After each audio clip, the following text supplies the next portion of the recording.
Welcome to Life, Death, and the Law, presented by the law firm of Beeson, Garner, and Hansen, hosted by attorneys Shawn Garner and Adam Hansen. Welcome to another edition of Life, Death, and the Law. I'm Shawn Garner, attorney from Beeson, Garner, and Hansen, in studio here with Thomas Sparks, Adam Hansen, and Cody Beeson. Welcome, gentlemen. Good morning. Good morning.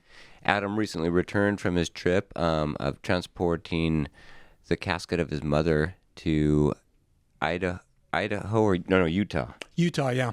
And it was an eventful trip, or at least not as eventful as it could have been, which is a good thing, but eventful in other ways. Tell us about it. Yeah, so if you remember, you listeners that are diehard fans Stalwarts. that listen, all three of you, if you remember a few episodes back, Cody and I talked about this, my plans of moving my mom's remains from Wilcox, Arizona, where we grew up. That's where she died in 1989. So 35 years ago, she died. I was 6 years old at the time. I'm the youngest of four boys.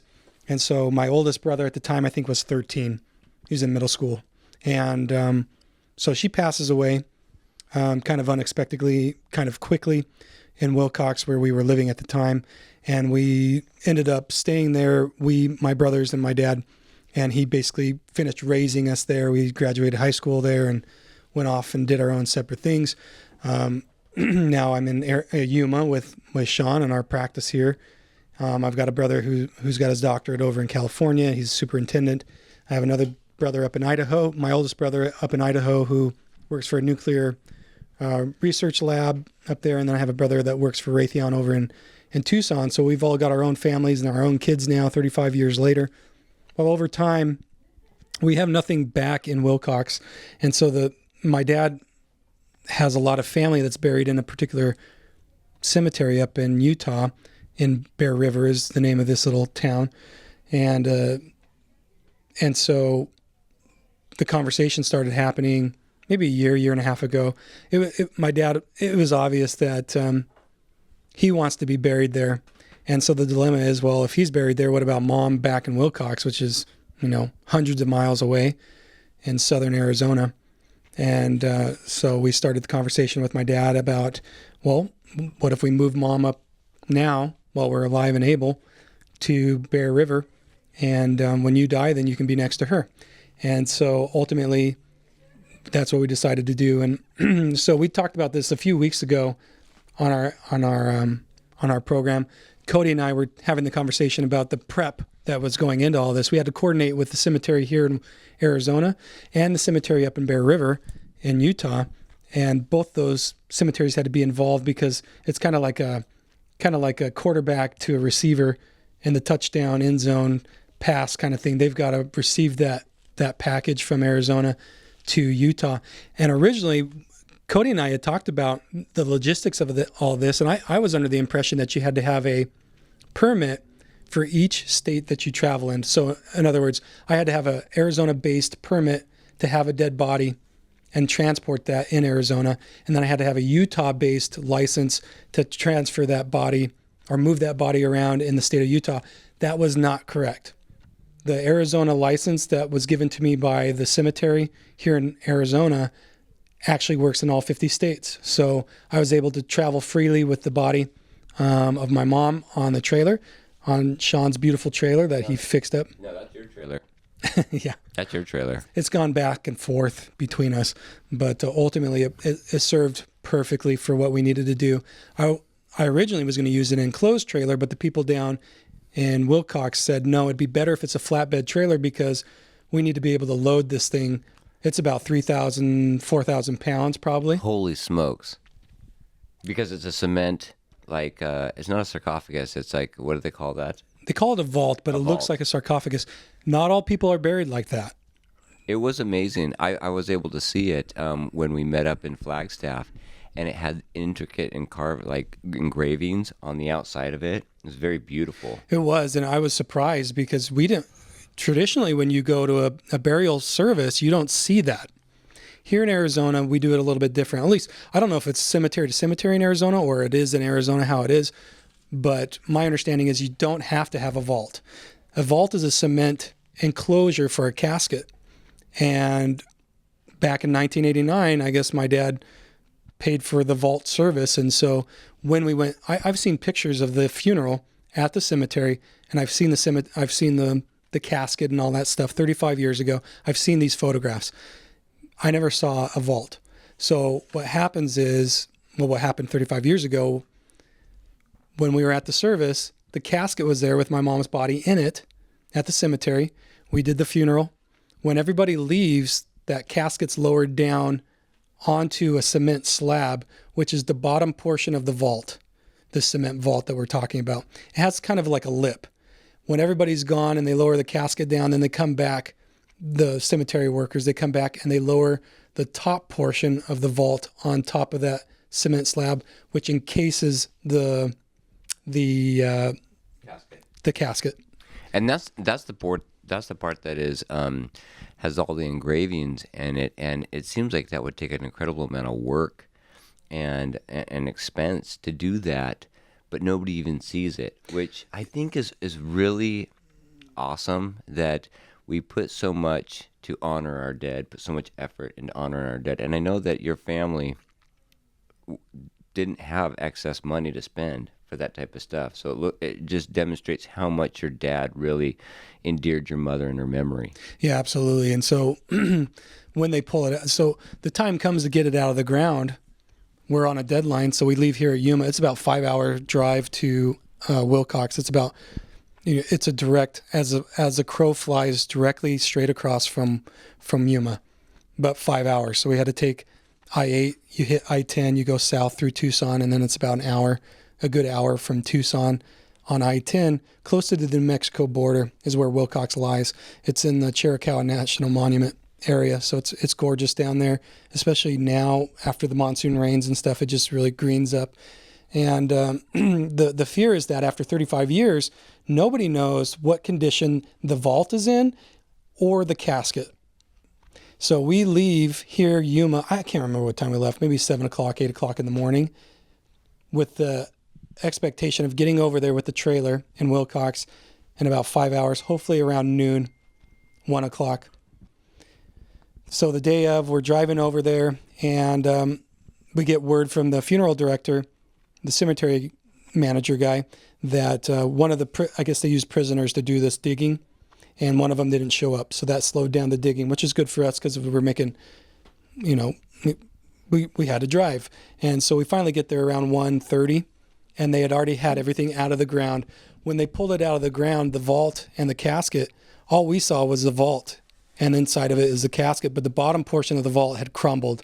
After 35 years, the integrity was gone. So we don't know what condition the casket was in, but it's out of the ground. They have a backhoe. They have chains around the vault, which has the casket inside of it, just hanging there. And they get that onto the trailer. It took us about an hour to get it on the trailer, just maneuver that thing because it's about 3,000 pounds, and to get it where we wanted it weight-wise. And so the idea was that, okay, hopefully we can just drive this all the way up to Utah, and they can just put everything in the ground the way that we have it on the trailer, the top part of the vault and the casket, just like that. In coordinating with the Utah people along our journey as we're driving up, because we had to meet up with you in Flagstaff, Shawn, to do that speaking engagement. And so that day we had to make a decision as to what we're going to do. Do we buy a new vault up in Utah that this casket goes into? So lo and behold, in Utah, you have to be buried in a vault. I don't know if it's a groundwater issue or whatever, but you have to be, the cemetery that we're going to, you have to be in a vault. Because the bottom portion of the vault had crumbled here in Arizona, it was unusable. And you can't just buy the bottom portion of a vault. You had to get a whole new one. You have to get a whole new one. And it's actually the opposite. So here in Arizona, you have the slab on the bottom, the casket, and then you put the kind of like a butter dish top portion of the vault on top of the casket. In Utah, it's the reverse. It's the butter dish upside down in the ground. You put the casket in it, and then you put a slab of cement to seal it on top. So the decision was made as we're driving on the fly. We just need to do a new vault. We're not going to play around with, because timing was an issue. We had to have this all done by Monday morning when we were doing the service to put her back, or to bury her. And so we just said, just do a new vault. I think it ended up being $1,200 more. They said, well, that's not bad. No, I mean, it's not as pretty as the other one, but Oh. it's, at this point, it's fine. Did it have any engravings on the None. outside? No. Oh, okay. No, it's just a cement The other one box. was beautiful. It's gorgeous, and we kept it. We had to Oh, keep it. really? We didn't have to keep it, but the cemetery is like, we're not going to keep this. You take it away. You brought the whole thing back intact? Yeah, so we have it. So the goal is to cut those pieces out, the intricate portions, Uh-huh. and yeah, we can Have share them those among the plaques, boys. like at your house. Right, exactly. That's Yeah, awesome. You can use them as decorations or something down the line. So that's the goal. Use a Yeah. grinder to do all that. When the kids are throwing the football in the house and one of those falls, that's when Mom really gets mad. Yeah, yeah. It's haunted. No. No. I don't mean your mom. Oh, Sorry. I did. Well, I think he's talking about Jessica. Oh, You yeah, just yeah. be There you go. upset. yeah, exactly. So, along the way, did you do any recreational activities? Like off-roading with a casket on the back? No. Swinging off the rope swing on a tree into the lake or Well, something? that was after the whole service. So it took us a few days. We took our time getting up. And 'Cause I'm looking at you, and you've got a bionic arm here, and that's because your bicep was torn free of what is that bone? Your tibia? I don't know what the bone is. Yeah, apparently It's your tibia, right? I don't know. Or is that your leg bone? I think a tibia is in your leg. I think that's your shin. It's your Yeah, the tibia I think is in the leg. okay. What's your forearm bone called? Forearm bone. Ending. Okay, yeah, your muscle, your bicep was ripped out of your forearm bone. The radius and the ulna. The radius and the ulna. Okay. So the radius was probably ripped out of. No, it's actually what was ripped was a tendon. Apparently we have our your biceps. It's always plural, I suppose. That's what I've learned through this. Really? Yeah, so your bicep on top of your arm, the upper portion of your arm, is connected to this forearm bone by a tendon. I didn't know any of this until I ripped mine. But you've probably seen on YouTube. If you haven't, you can Google it or Yeah. look on YouTube videos of. It happens a Don't- lot. Don't Google it after a big meal. You think it's that bad? It's disgusting. Yeah, well, it can separate in two places. So at your shoulder or down at your forearm. The most common place is on your forearm, and it typically happens to middle-aged men. But those it's a very common sports injury, I guess, is what I'm learning from all this. But yeah, I was, after the service for my mom, we got that all taken care of. We ended up, because we're all together, us boys and my dad, we ended up doing a Hansen family reunion up at Bear Lake, which is near where we buried my mom. And the last day of the reunion, my brother said, oh, we should all go on a hike up to, it's called Bloomington Lake in Idaho. It's right on the border. Bear Lake spans the border of Utah and Idaho. And so 15 minutes you're in Idaho from Utah if you're driving around the lake. So he said, oh, we need to go up to this Bloomington Lake. It's gorgeous. And it is. I mean, we went up there. There's still snow there. That's what's feeding this lake. The snow is actually in the water, just melting into the water. That's what's creating this little lake up there. It looks like a picture of the Alps. I mean, it's just gorgeous. And so we drove up there with all the grandkids, and we hiked for maybe 10, 15 minutes to this little lake portion. And there is a place where you can jump in, and there's a rope that's been hung there, I'm sure, for years. I didn't know. Now that I've told this story to all these people, especially those people in that area, they're like, oh, up at Bloomington, yeah. We've been there. We've seen that, A lot of people get hurt on that. Well, it wasn't because of anything necessarily that I did wrong. I just took it a step further. Everybody was like swinging off of this little rock ledge. I'm like, come on, there's a huge tree right there. You can get a lot of air off the tree. So the grandkids had gone. Most of them had gone, getting up the courage and stuff. Mm-hmm. And so I climbed up into the tree, and I swung out. And as I had my right arm fully extended and yanked up really suddenly, I heard a rip like Velcro. Because you wanted to do a backflip. Yeah, I was going to do a backflip. Yeah. but Pull you my missed- body up. You missed that part. Yeah. Did I you would do have the done it back too one? Oh, would have if it weren't for my pesky Yeah. dog. bicep. Yeah. You kids. Those pesky kids. Yeah, so I yanked up, and at that moment it just went, Yeah, Like, I'm literally looking that- at your arm right now, and it's like black and blue and purple. oh, it's not bad. I see yellow. It's probably iodine. I don't know what that yeah. is. I can't get it to come off. Well, because the surgeon had to go in there Describe the surgery that they had to do to repair the ripped bicep.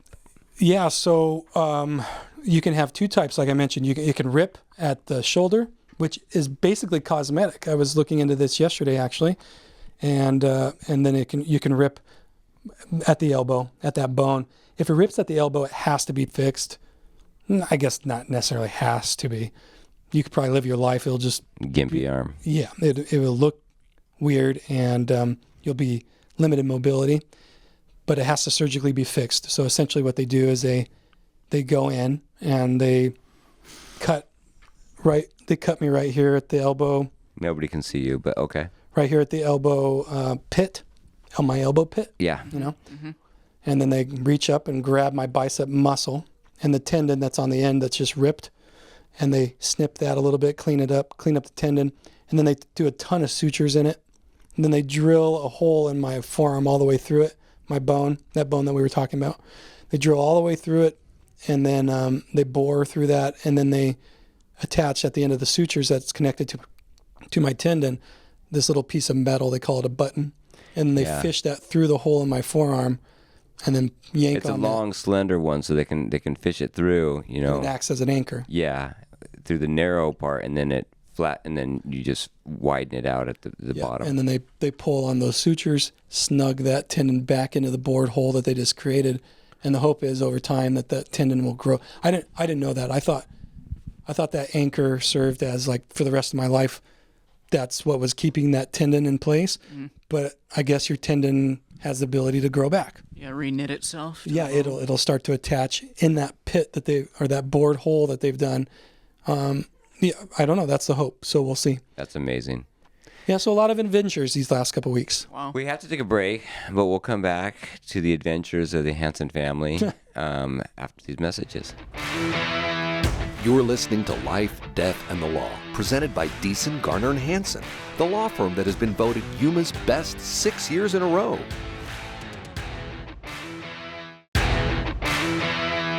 You're listening to Life, Death, and the Law, presented by Beeson, Garner, and Hansen, the law firm that has been voted Yuma's best 6 years in a row. Welcome back. This is Life, Death, and the Law. I'm attorney Adam Hansen. I've got attorney Shawn Garner. We've got attorney Thomas Sparks, and we've got Cody Beeson, our audio specialist. Cody, you're going to be replaced pretty soon by AI? Can AI press a button? I don't know. I don't know. Oh, that. Like that. Squelch. Yeah. That's my favorite button, by the way. We were talking earlier in the segment about my adventures these last couple of weeks, and Shawn, you had adventures too. It was 4th of July in your family, and I know you're doing a lot here at the firm. We talked about my injury to my arm. I'm still nursing that back to health, and you mentioned that good thing I had my affairs in order. Good thing we're estate planning attorneys. Because they put you under anesthesia. They did. To repair your arm. It That's was the a first pretty time I've massive ever- surgery. Yeah, I've never had anything done before, actually, to be honest. I've never broken a bone or anything like that. And the closest thing I had was in my senior year in football. I dislocated my elbow, but they just numbed it. I had an option. I was in the emergency room, and they asked, do you want local here under your armpit to numb your left arm while we try and fix this, or put you all the way out? And I said, just numb my arm. So that was the only thing I've had, and that was when I was a senior in high school. And they just, yanked on it, hit it and stuff, and popped back into place. This was different. They wheeled me back, and they put a thing on my face and said, take a couple breaths, calm down. Yeah. And that's Jessica the was last I remember. calling me and making she was not. sure that, I had all of the life insurance policies out, Yeah, ready to go. that's true. Yeah, I forgot about all those life insurance policies. So, she said, will a pillow do it if he's, pretty much out of it? And I said, you might want to go a little bit like the whole mattress on this guy. And that's another thing to bring up for you that are out there. Not only is the federal government wanting to know about your businesses, your LLCs, you've got to report by the end of the year if you had an LLC before 2024.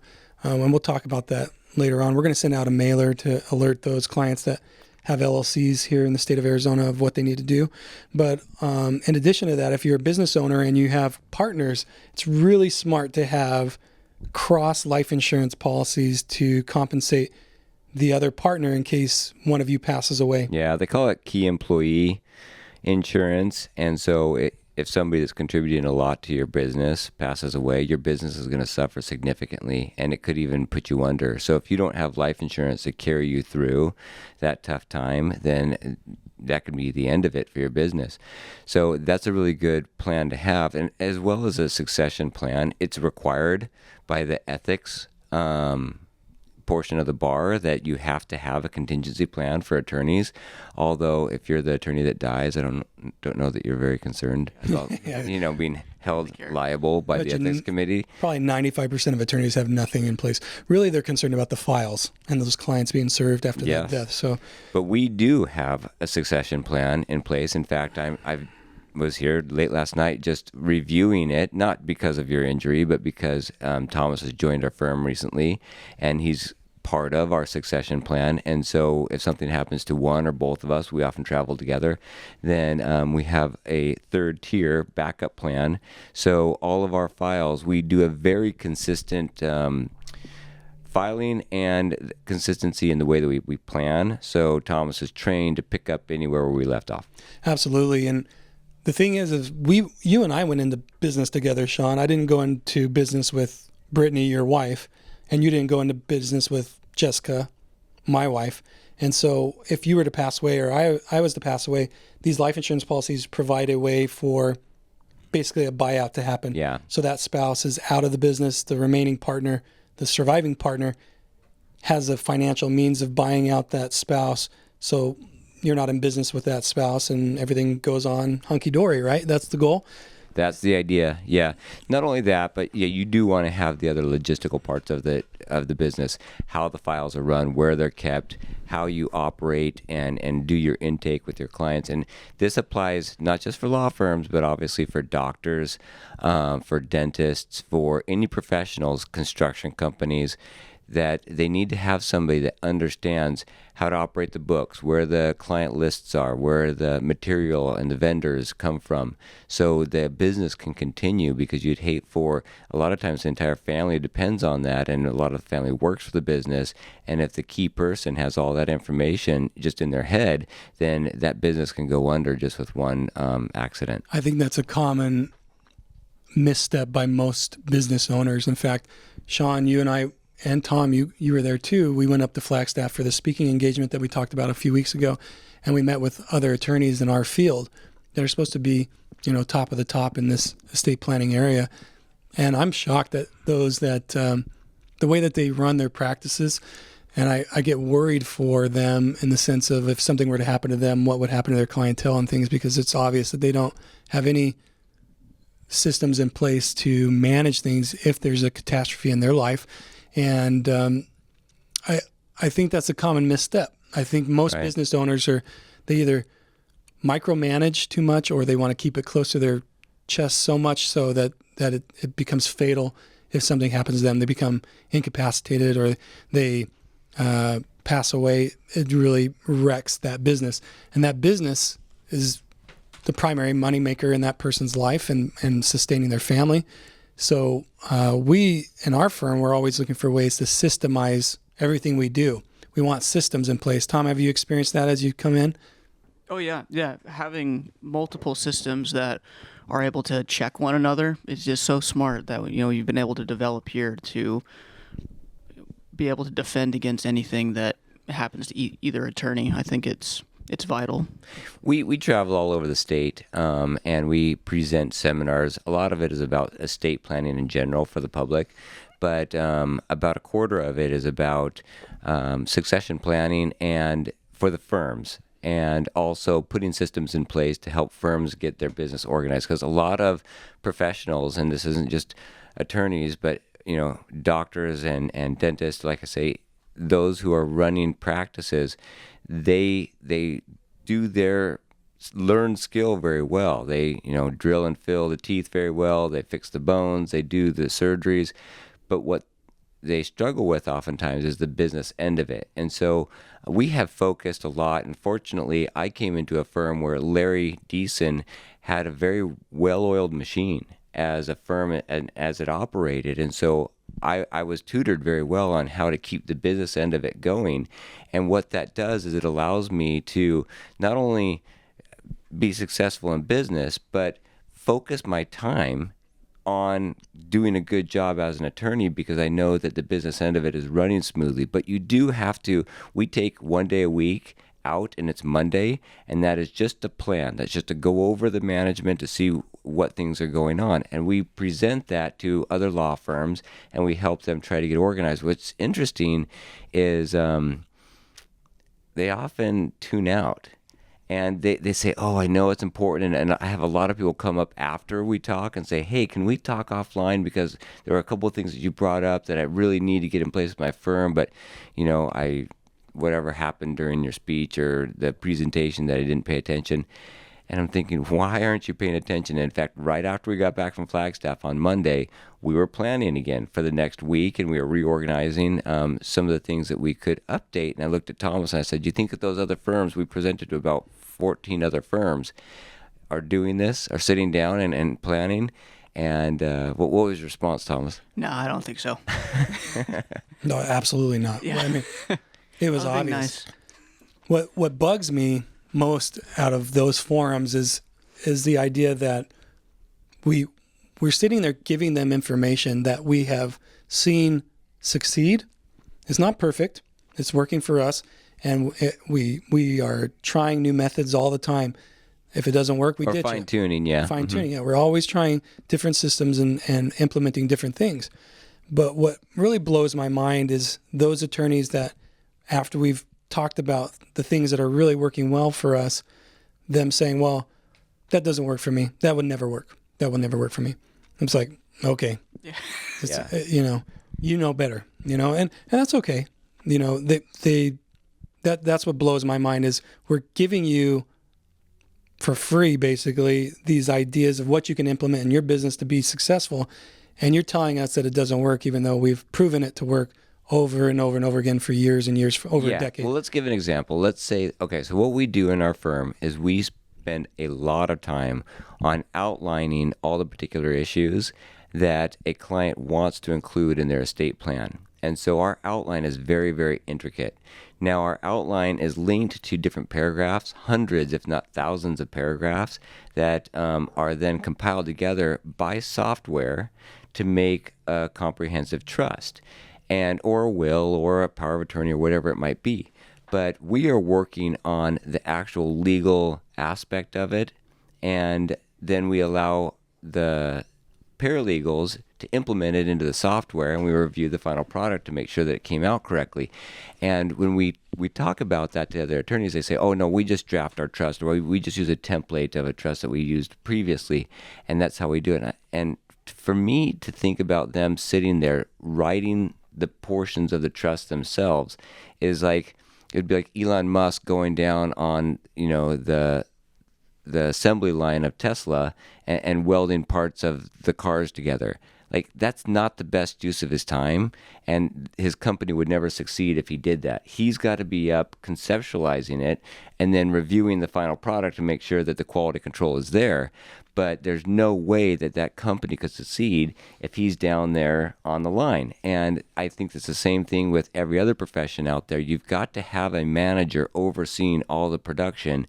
And what I think you should do is delegate anything that you can that you don't specifically have to do, so you can focus all of your experience on the highly important and professional issues.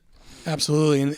And this method that you're talking about is so much more personal to our clients because we get to focus our energy on the real issues at hand. Most attorneys don't even get into that because they're spending so much time asking about addresses and phone numbers and little trivial things like that, instead of asking about the real issues at hand, like, is this a second marriage, and how do the kids get along with this new spouse? And how are your assets held? Are they in your husband's name and your wife's name? Do you have a kid jointly held with it? And getting the documents in place to actually verify that. Absolutely. Every attorney that we talked to, I said, do you review every one of their financial documents? Did you acquire this before you were married? Did you get it after you were married in Arizona? So there's a lot of community property issues that arise. We put a film out there on YouTube that goes through what most people think happens in an estate plan and what actually should happen in an estate plan. So if you Google that, it's called best practices, estate planning best practices. I like how you called it a film, as if it was like, Rich cinema. yeah. Yeah, it is. It is. I've watched it and it's great. But I think the two VHS, you can order it. It's $19.95. Just rewind. Please rewind. Yes, Be no, kind, it's on rewind, YouTube. please. So just Google Beeson, Garner, and Hansen and best practices. The film. the film, yes. The two ideas I think that we're talking about here is, delegation and having backup plans, so not everything rests in one person's brain trust. And I had a commanding officer that I worked under a few years ago on the base who would always say, "Only do what only you can do." And I love that saying because it does capture the idea of your time is limited. Everyone has finite time. So you need to make sure it's invested properly. You don't want to spin your wheels doing things other people can do if you're the only one that can do something bigger. And then on top of that, but you need to be careful that not everything is built up into one person, like we said, so that way it can fail and come toppling down with one key piece missing. And that's the way the Marine Corps operates. It's a unique skill set to like a small fighting force that we have is compare it to like a multi-headed snake, like during the Revolution time period, right? Every person in a mission, from the commanding officer down to what we call the strategic corporal or even the junior Marines, they are briefed on what the mission is. They don't all do the commanding officer's job, but they know where the attack is, what's going to happen with it, and what the contingency plans are if something goes south. And the reason why that's important is because in previous wars, you just have to take out the officer. You take out the officer, everyone goes running, you scatter that whole force. But with the Marine Corps, his executive officer steps up. He goes down, the squad leader steps up. He goes down, all the way down to an 18-year-old is briefed on the mission and can carry it out. And that's what makes it so lethal. Wow, that's like a gunshot right there. That makes it that brings it all into perspective because I was recently watching. What was I watching? Something about the Revolutionary War, and it was the Battle of Bunker Hill. Mm-hmm. And you have we were there, and they were talking to us about it. Oh, when we went to visit Boston. Yeah, maybe it was that little film at the Tea Party boat. Or we stood opposite of Bunker Hill and we looked at it, and he explained what happened to it, how there was 2 cannons there. And I forget the name of the guy that brought the cannons up there. Maybe Cody can look that up for us. But Dr. Warren? No, he coordinated it, but it was this young guy. He was like this 25-year-old guy that he was very heavy, but he was doggedly determined, and he drug those cannons. Benedict Arnold actually captured the cannons in a battle that he won up in Canada, and this individual went up there and brought the cannons back and mounted them on Bunker Hill against all odds. He drug them through mudslogs, he crossed lakes and rivers with them, and the British thought, we're going to take these guys out in a few days, and then the Battle of Bunker Hill demonstrated that the ingenuity of the Americans was going to prove quite difficult to overcome. So in the Revolutionary War, Tom, maybe you know this, maybe you don't, but I've always, you watch these films and I'm thinking, you have these officers, the British officers were dressed to the nines on their horses, and they're horseback, and they're just sitting there, and then all the infantrymen with their muskets, they're all marching in step, and then they would do these synchronized fire the muskets, and then start loading while the other line comes up. It's very regimented, very, formulaic. And I'm thinking, man, why didn't, and I think we did. I think the Americans were like, learned from the French Indian War of basically guerrilla warfare. You're coming, we don't need to be in regimented lines. We just go all out. There is no politeness in war necessarily. And I think that's probably what lended to us winning the war. But I think to myself, every time I watch some of these movies, you see these officers up on horseback, I'm thinking, why don't you just take those guys out? It seems like they're giving all the commands, and if you just go for the officers, the people in charge, I would think there'd be chaos. And it kind of goes to what you're talking about. Yeah, and it does happen, still where in the field or in a foreign territory, officers won't wear their classic insignia, the ones that shiny on the collar, they'll do a subdued insignia, and for that purpose, you don't salute officers when you're in the field because it gives them Really? away. Right. Oh, So interesting. you still can respect them, give them their proper greeting, but you don't salute, and it's for that purpose, so they don't get taken out by a sniper who's watching the encampment or something like that. We got to take a break. This is Life, Death, and the Law. We'll be Dave back. Ramsey here. If you listen to our show or know anything about us, then you know I only recommend products and services I trust and I believe in. That's why when it comes to protecting your assets and planning for your loved one's future, you've got to call my friends Shawn Garner and Adam Hansen at the law firm of Beeson, Garner, and Hansen. I encourage you to take the first step and attend a free, no-pressure seminar and learn all of your options. The firm of Beeson, Garner, and Hansen has been educating the Yuma community for over 40 years, and this is the only area of law that they practice. Shawn and Adam believe in giving free education to help people make smart decisions about their assets and help them leave a legacy for their family that they can be proud of. Schedule a free personal consultation today. Call 783-4575 or visit yumaestateplanning.com. You're listening to Life, Death, and the Law, presented by Beeson, Garner, and Hansen, the law firm that has been voted Yuma's best 6 years in a row. Welcome back to Life, Death, and Law. I'm attorney Adam Hansen. I've got Shawn Garner here with me. We've got Tom Sparks and Cody Beeson, and we've been talking a lot today about the happenings in our life as of the last couple of weeks and over the 4th of July week and things like that. And I talked in the very first segment about my injury to my arm and how I was left in a foreign place in Utah with an injury to my arm that needed surgery. And I'm thankful that I had my legal planning in place, because when I went to the hospital in Draper, Utah, where this sports medicine orthopedic surgeon was going to do surgery on my arm, the first question they asked was, do you have a healthcare power of attorney? Do you have an advance directive? That kind of stuff. And I can confidently and positively say, yes, I do. And my wife was with me there, and so she could have taken care of that if something went awry. And I have it all in writing. And that's really what we do here. And we talked about last segment, Tom brought in the military experience of the Marine Corps and how they have redundancies.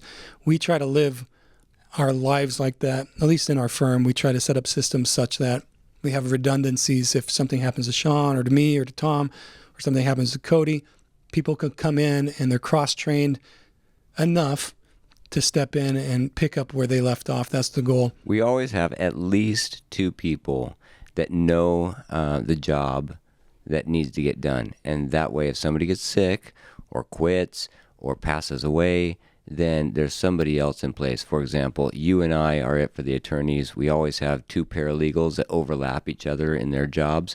But as far as a client coming in, we try to, first of all, educate them about what estate planning is and what they can expect to take the edge off maybe what they might feel is get a nervous feeling about coming in and speaking to an attorney and not knowing all of their finances. And so we educate them. This is what it's going to look like. And all you need to do to get it started is come in and talk with us. But our secretary is going to help get that baseline information laid out for you. So when you come in, you're going to feel calm, and we're going to get right to the points of the important decisions about who you want to take charge of your legal affairs. We're going to have your kids' names, their addresses in place, so we don't have to waste time with that type of basic information, and you can leave the appointment with an actual scheduled date to have your estate plan signed and have enough of the outline created where you're going to know this is going to happen. And there's only 3 or 4 points that I've got to decide on before the signing date, and I can focus my energy on those 3 or 4 points rather than having all of these ideas kind of swarming in my mind and making it so I don't take any step. I've had it, I know you have too, Shawn, so many times where clients, we get done with our consultation and they say something like, wow, that was a lot easier than I thought it was going to be.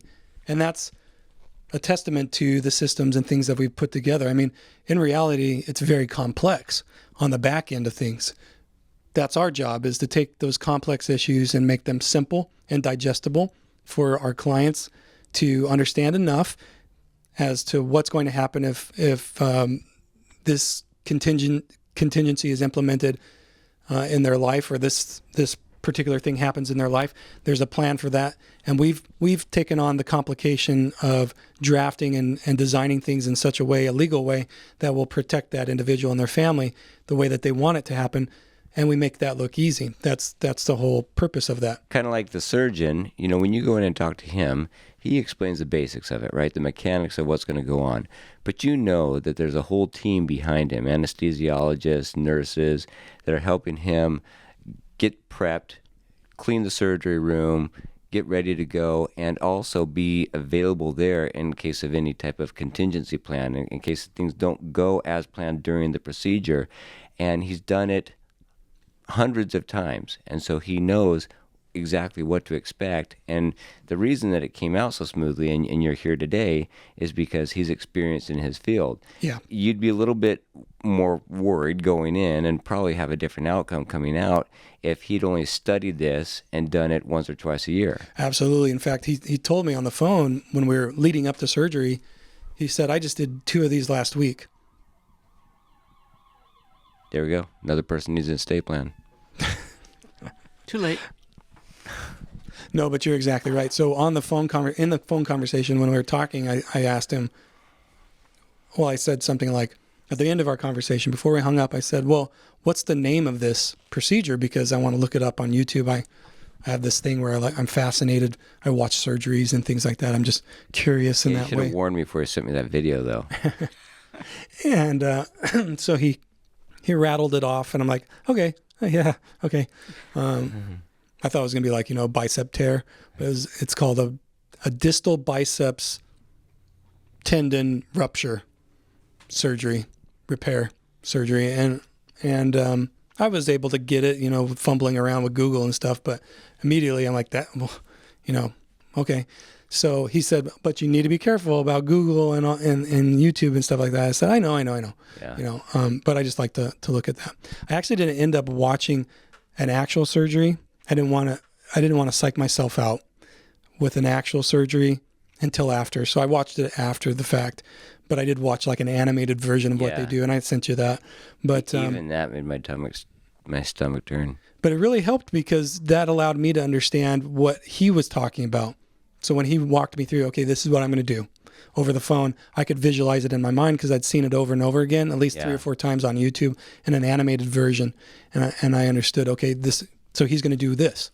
I get that. And we do that with our clients. We send them a video that shows them in advance a sample family, and we've created this sample family, having put together thousands of plans and the most common scenarios that we encounter, and then we put that together in a film, as Adam likes to refer to it, on YouTube, and so you can watch it before you come in, and you can see exactly what pitfalls they run into with shortcuts of planning and what a comprehensive, well thought out plan looks like. I'm so glad you brought that up because that is, I wouldn't say mandatory, but we kind of consider it mandatory when people come into our office.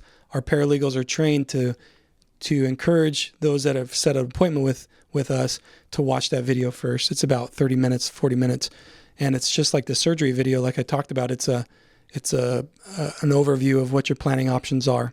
Maybe you already have planning. Maybe you have a will in place or power of attorney, or maybe you have a trust or something like that.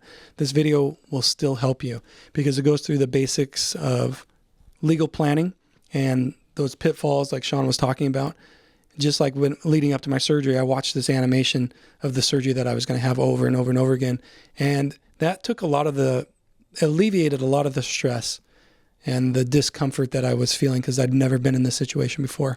And because I watched that video over and over again, and then I had the surgeon reinforce through our conversations what he was going to do, and that mimicked what the video was showing me, I was ready, and I was able to be a little bit more calm. I was still, a little bit on edge, rightfully so. But we love having clients that you don't need to understand every aspect of the estate plan, but if you can understand the basics, then we want to make sure that what we're explaining to you, we're connecting the dots. You don't just have to take our word for it just on faith, that it actually is going to make sense. And if anything doesn't make sense, we want to back up and we want to make sure that each dot is connected. You don't have to memorize them all in sequence, but you have to make sure that one connects to the other.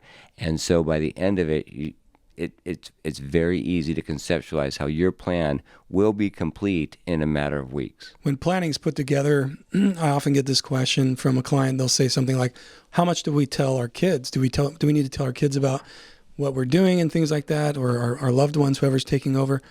I usually will respond with this answer. I'll say something like, most likely you understood or retained about 25% of what we talked about. And that's okay. That's natural. I'm not saying that you're incompetent or anything like that. It's just a lot of information.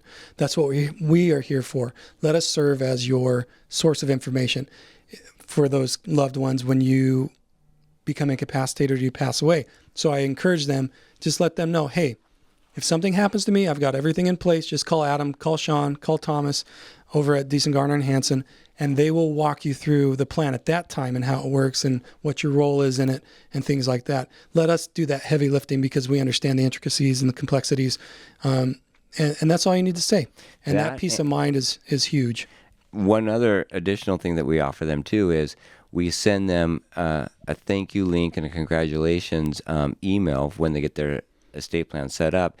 And it's got a link in there that they can share the video that they watched, that their kids can now see that video too. And it won't explain their estate plan because we want to keep their planning confidential, but it will explain how the concepts of the plan work, so they know when they contact us the type of plan their parents have in place. Absolutely.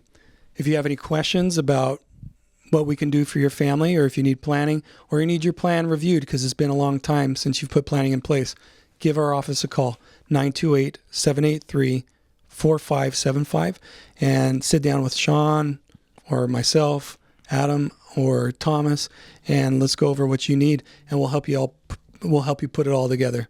Wouldn't you agree, Shawn? Yeah. I'm glad your mother is in her final resting place. Me too.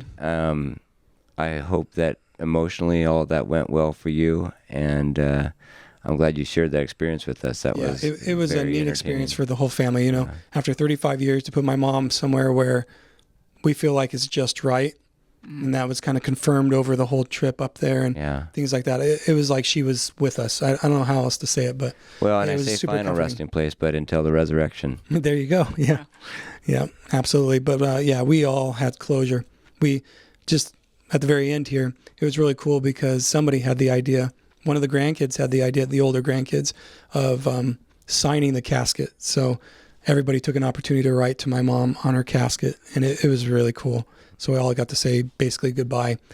And now that we are older, me and my three older brothers, we were kids at the time, and I might have told you this before, Shawn, but it's not that I feel robbed of the experience of closure with my mom dying when I was a little boy, but we boys didn't have a choice. When a loved one dies unexpectedly, you don't have a choice. You don't get to say goodbye sometimes. And this was our opportunity after 35 years. Now that we've grown up, we have our own families. Time has passed, and it was just right. And we were able to say goodbye now that we understood and had an opportunity to be part of that closure. So if you guys those that are listening have thought about moving a loved one for whatever reason, I would highly encourage it because it was just a fantastic experience for my family. We got to go. This is life, death, and the law. If you have questions or want to know more about something that was discussed today, please call the law firm of Beeson, Garner, and Hansen at 928-783-4575 or visit yumaestateplanning.com.